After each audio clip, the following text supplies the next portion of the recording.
Terasa riuh politik menuju pemilu 2024. Semua partai politik telah membuat ancang-ancang untuk bisa meraup suara. Tidak hanya fokus untuk memenangkan pilpres, tapi sekaligus juga mempertahankan eksistensi sebagai partai di parlemen atau merebut kursi parlemen. 2 tahun menjelang pemilu 2024, elektabilitas sejumlah parpol mengalami pergeseran peringkat. Tren pilihan partai sejak 2019 menunjukkan membaiknya elektabilitas parpol secara umum, meski ruang kompetisi semakin ketat. Survei nasional terbaru yang dilakukan Kompas merekam komposisi dan perolehan suara partai yang relatif sama dengan survei Januari 2022. Menariknya, suara responden yang menjawab belum menyatakan pilihan kini cenderung turun. Kompas mengelompokkan partai politik di 3 kelompok, papan atas, menengah, dan bawah, serta partai non-parlemen pusat. Sejumlah partai politik yang sebelumnya berada di papan tengah posisinya naik. Dia adalah Partai Demokrat. Sementara elektabilitas Partai Demokrasi Indonesia Perjuangan masih yang tertinggi di antara semuanya. Berdasarkan survei yang sama, elektabilitas Partai Gerindra pada Juni ini menurun tipis. Nasib yang sama juga dialami PKS dan P3 yang menunjukkan penurunan, sedangkan PKB cenderung stagnan. Di posisi partai non-parlemen, elektabilitas Partai Persatuan Indonesia Perindo terus naik menjelang pemilu 2024. Partai yang dipimpin oleh Haritanu Sudibyo ini menembus angka 3,3%, berada di atas Partai Persatuan Pembangunan. Naik turun angka-angka yang sangat dinamis namun perlu menjadi perhitungan dalam menakar kekuatan politik, termasuk bagi partai-partai baru. Popularitas yang masih rendah menjadi ujian bagi partai baru untuk bisa menembus parlemen. 3 partai politik baru di mata publik yang mengalami tren peningkatan adalah Partai Gelora, Partai Masyumi, dan Partai Umat. Tantangan yang dihadapi partai baru selain menggenjot popularitas adalah lolos verifikasi administrasi dan faktual. Meskipun demikian, kehadiran parpol baru sangat mungkin merebut pemilih yang selama ini sudah menjadi konstituen dari parpol lain.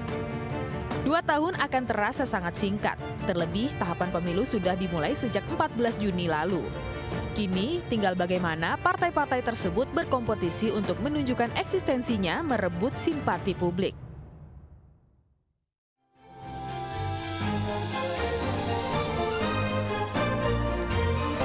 Pemirsa, elektabilitas partai politik dalam 6 bulan terakhir cenderung tidak banyak berubah. PDI Perjuangan dan Gerindra masih menguasai posisi teratas, sementara peluang sejumlah partai politik untuk merangsek naik masih terbuka. Saya Ajat Turatma, Anda menyaksikan MNC News Prime.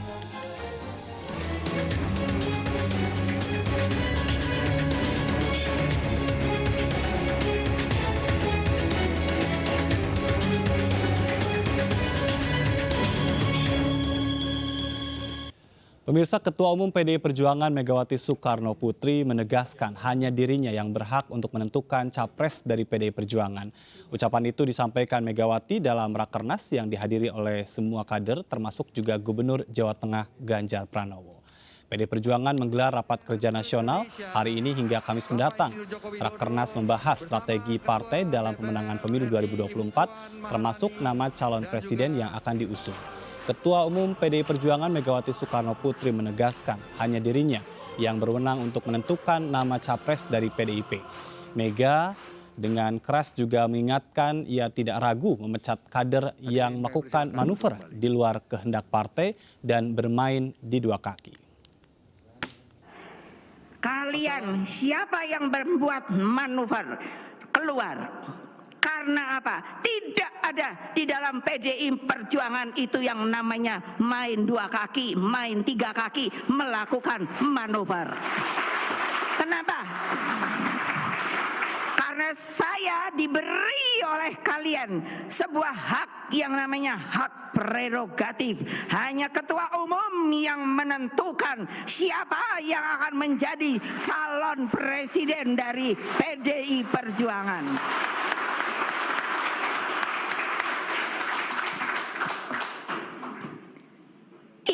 Loh, lebih baik keluar deh, daripada saya pecati loh kamu. Saya pecati loh. Biar aja ini kan dikasih hasok, ini terbuka Bu. Biar saya pikir semua orang biar tahu. Inilah organisasi dari sebuah partai yang namanya Partai Demokrasi Indonesia Perjuangan yang mengikuti aturan partainya dan solid bersama dengan Rakernas PDI Perjuangan hari ini pemirsa bertepatan dengan ulang tahun Presiden Joko Widodo yang ke-61. Ketua Umum PDI Perjuangan Megawati Soekarno Putri memotongkan tumpeng untuk Jokowi. Tidak hanya membahas agenda persiapan jelang pemilu dan Pilpres 2024, dalam Rakernas PDI Perjuangan hari ini diwarnai dengan perayaan ulang tahun Presiden Joko Widodo ke-61.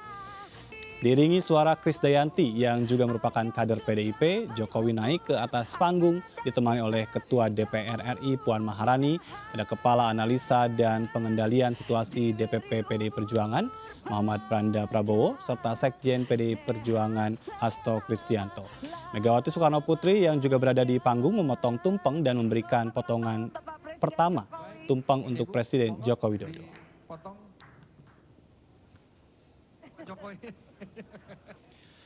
Pemirsa, hasil survei Litbang Kompas 26 Mei hingga 4 Juni 2022 menunjukkan PDI Perjuangan merupakan partai dengan elektabilitas tertinggi dengan angka 22,6%. Posisi PDI Perjuangan sebagai pemuncak elektabilitas diikuti oleh Partai Gerindra dengan 12,5%, Partai Demokrat 11,6% dan Partai Golkar 10,3%. Empat partai ini masuk dalam golongan partai papan atas, sementara di peringkat papan tengah dan bawah terdapat Partai Kebangkitan Bangsa dan Partai Keadilan Sejahtera, masing-masing elektabilitasnya 5,4%, diikuti Nasdem 4,1%. Lalu elektabilitas dua partai parlemen lain, yakni Partai Amanat Nasional dan Partai Persatuan Pembangunan, berada di ambang batas parlemen sebesar 4%, yakni PAN 3,6%, dan P3 2%. Survei ini diikuti oleh 1.200 responden yang dipilih secara acak menggunakan metode pencuplikan sistematis peringkat di 34 provinsi dengan tingkat kepercayaan 95%, margin of error sebesar 2,8%.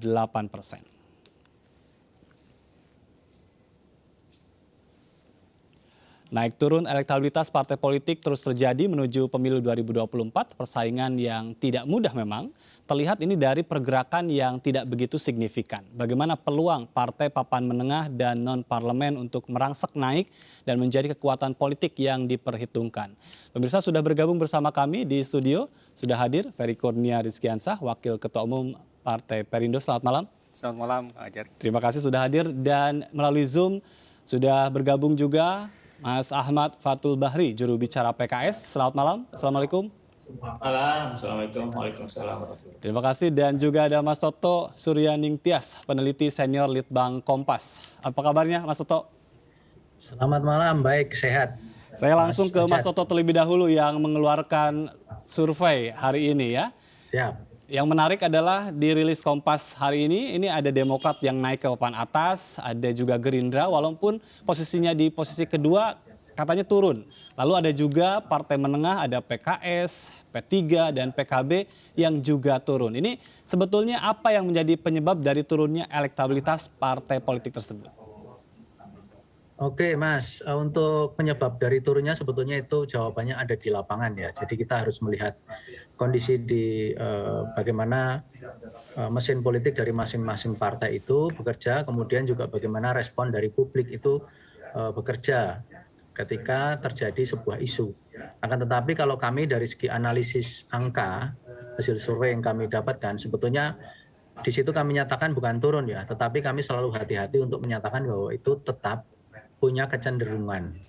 Karena kami tidak melihat hanya satu periode survei saja, tapi kami melihat pada periode survei yang lebih jauh. Kami tidak berani menyatakan itu mendadak turun. Yeah. Karena di dalam hasil pemilu biasanya kita sudah punya pola juga, misalnya seperti teman PKS biasanya 7% dan hasilnya 8 juta misalnya.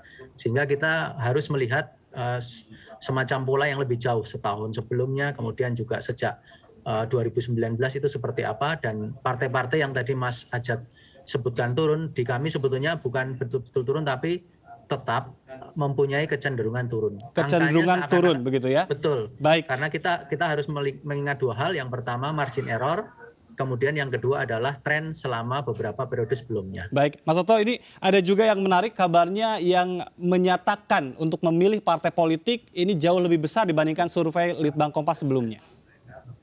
Ya, jadi di survei-survei kami di tahun 2021, selama masa pandemi itu rata-rata yang menyatakan belum memilih itu 30-an 5%, bahkan sampai di atas 40%, pernah 47%. Tetapi sekarang ini sudah 2 kali survei itu hanya 18% dan 16% yang menyatakan rahasia, belum menyatakan pilihan, belum bisa menjawab dan seterusnya digabung jadi satu. Dan itu menunjukkan bahwa referensi terhadap pilihan partai politik di masyarakat atau paling tidak cerminannya di responden kami itu sudah semakin mapan, sudah semakin kuat.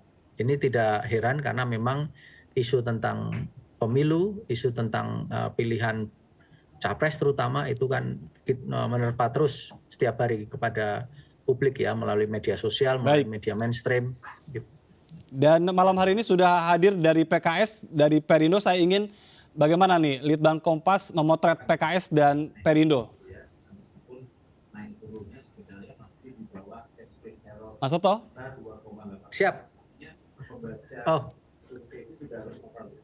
Ya, menurut kami apa yang dialami oleh PKS dan Perindo sebetulnya sesuatu yang masih di dalam, kalau kita mau bicara sampling error, margin of error, itu masih di dalam rentang hitungan statistik. Tetapi begini, untuk partai-partai yang sampelnya kecil, misalnya seperti Perindo itu kan dari 1.200 responden, sampelnya sebetulnya masih di bawah 50 sel ya, 50 orang, 50 rumah tangga.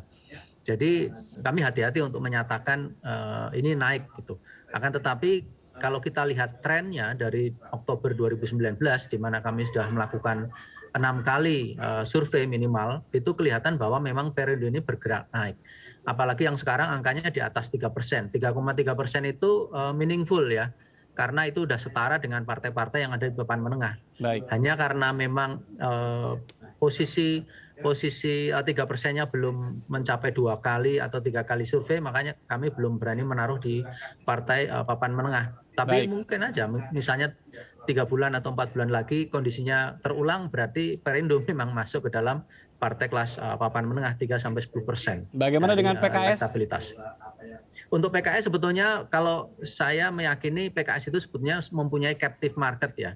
Jadi dia mempunyai pemilih yang loyal, karena juga berdasarkan dari hitungan yang lain, PKS ini karakteristiknya sama seperti pemilih PDI, itu sama seperti pemilih PKB, itu mempunyai basis ideologi tertentu, dan dia sudah mempunyai konstituen yang lebih baku dalam tanda petik ya. Dia mempunyai partai ID yang lebih jelas, lebih terang daripada partai yang lainnya, yang mungkin berbasis program, berbasis sosok. Nah, dalam hal ini perolehan PKS sebetulnya mungkin untuk periode triwulan terakhir ini mungkin agak terganggu dengan posisi ada partai baru yang merupakan dalam tanda petik pecahan ya, Partai Gelora, sehingga angkanya agak turun. Tapi kalau kita lihat ke belakang sampai dengan setahun yang lalu, kemudian 2 tahun yang lalu, kita lihat PKS ini sebetulnya angkanya mendatar, bahkan sebetulnya tidak bisa dibilang turun gitu. Baik. Angkanya mendatar saja. Saya langsung ingin meminta tanggapan dari Mas Fatul. Ini bagaimana dengan hadirnya partai baru yang menurut survei Litbang Kompas juga menjadi 3 di antara yang baru yang memang cukup populer ini, dan itu diketahui merupakan pecahan dari PKS.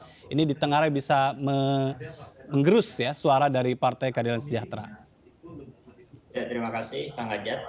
Ya, pertama kami senang sekali dengan adanya survei Litbang Kompas ya. Jadi menjadi betul-betul menjadi kompas bagi kami gitu, sebagai partai politik untuk melakukan evaluasi, menganalisis, dan juga ya melakukan langkah kerja ke depan gitu akan semakin lebih baik.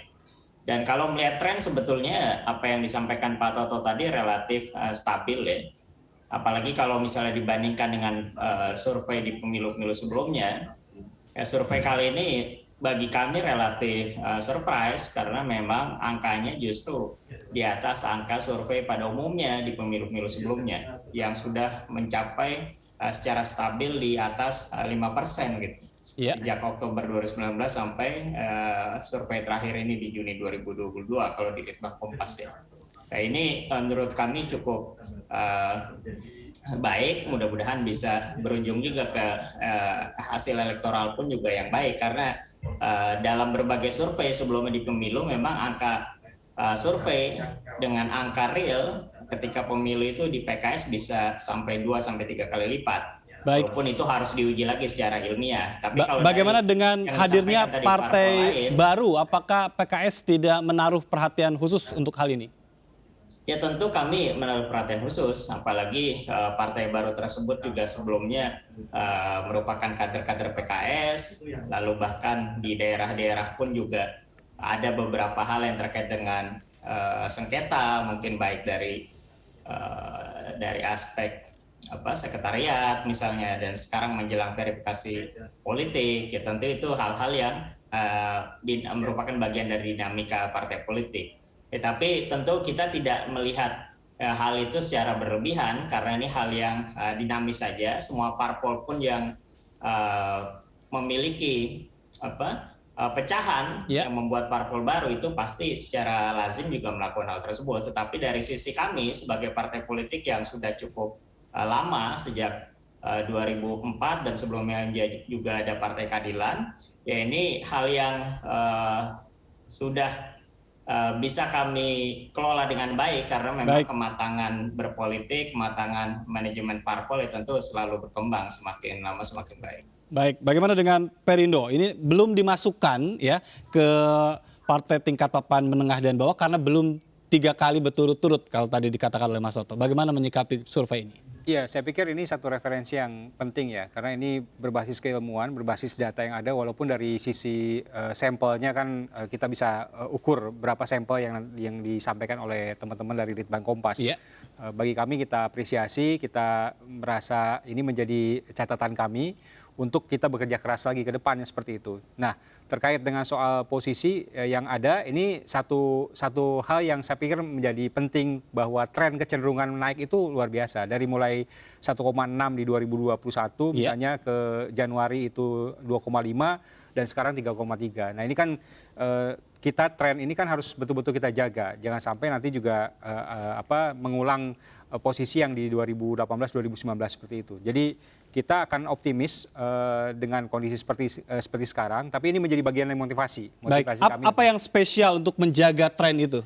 Ya, banyak hal yang saya pikir menjadi penting di lapangan. Selain soal kita membangun sebuah kelembagaan dan infrastruktur yang cukup solid di lapangan, apalagi kita ini menjelang verifikasi yang ada, kita juga ada beberapa aktivitas-aktivitas yang saya pikir ini juga bisa menjadi hal penting yang itu diterima oleh masyarakat, dalam hal bisa bagaimana membangun, menjembatani sebuah mekanisme dalam konteks membangun sebuah kesejahteraan, ataukah memang bagaimana upaya-upaya yang dilakukan dalam kerangka menjaring bacalek-bacalek itu sendiri, dan juga aspek-aspek lain yang kita meraih kaum milenial dan zilenial yang ada. Jadi ini upaya-upaya yang kita lakukan untuk menjaga tren tersebut. Jadi kita optimis, tapi ini dalam konteks ini kita tidak mau berpuas diri, atau kita tidak boleh terlena dengan kondisi ini, kan masih jauh ya. Kalau kita hitung 20 bulan lagi menuju 2024 ini kan masih panjang gitu kan. Nah, kita bagaimana menjaga tren itu supaya tetap naik, dan ini menjaga optimisme kita untuk mencapai ambang batas parlemen dengan target 8-10% yang ada. Jadi ini kita upayakan. Baik, ini menarik tadi disinggung soal Gen Y dan Z. Saya ingin minta komentar dari Mas Toto sendiri. Dari survei terakhir ini bagaimana nih arah suara dari mereka? Ya Mas, jadi dari survei bulan Juni ini mulai melebar ke pemilihnya itu dari Gen X. Sebelumnya di survei bulan Februari itu lebih banyak Gen X, Gen Z dan Gen Y atau pemilih di bawah usia 40 tahun. Tapi sekarang ini di Juni ini yang pemilih 40 tahun ke atas itu udah bertambah. Jadi memang kategori pemilih dari Perindo ini sekarang ini sudah mulai merata ya. Artinya orang tua pun juga sudah mulai, responden yang berusia 40 lebih pun sudah mulai tertarik pada Perindo. Nah, kalau dilihat lebih jauh ya, misalnya mereka itu dari mana sih? Jadi pemilih-pemilih Perindo ini rupanya dari partai-partai nasionalis juga. Jadi mereka yang tadinya milih Gerindra, milih PDIP gitu, sebagian besar ya, itu menjadi swing voter yang milih Perindo pada bulan Juni ini dibandingkan dengan bulan Februari lalu. Kemudian juga yang mungkin harus menjadi concern adalah betul yang tadi dibilang Mas Ferry, harus tetap ada upaya untuk menjaga kalau misalnya Perindo mau berkembang, karena swing voternya masih 75%. Jadi itu yang harus ini beda dengan PKS ya, ketika swing voternya kebalik, jadi strong voternya lebih gede. Karena tadi PKS adalah partai kader yang memang sudah ada basis suara begitu ya? Lebih captive, dia sudah sejak awal memang kita pahami bahwa dia partai yang berbasis pada lebih banyak aspek, tidak hanya soal program tapi juga idealisme, ada soal popularitas partai dan seterusnya lebih merata. Baik, yang menarik kemudian adalah bagaimana sebetulnya pandangan dari para pemilih untuk ideologi dari partai sendiri. Seberapa menarikkah itu ya? Kita akan bahas di segmen berikutnya. Kita harus jeda terlebih dahulu, tetap bersama kami, tetap di MNC News Prime.